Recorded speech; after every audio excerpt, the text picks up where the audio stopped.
मानसिक ताण आलाय, काही सुचत नाहीये. चिंता करू नका. जा रायगडी, नतमस्तक व्हा या दख्खनच्या राजापुढे. ठामपणे सांगतो, हा राजा तुम्हाला आत्मविश्वास बहाल करेल.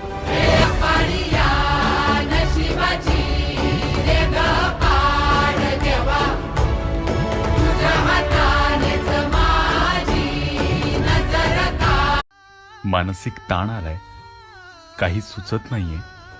चिंता करू नका. जा रायगडी, नतमस्तक व्हा या दख्खनच्या राजापुढे. ठामपणे सांगतो, हा राजा तुम्हाला आत्मविश्वास बहाल करेल.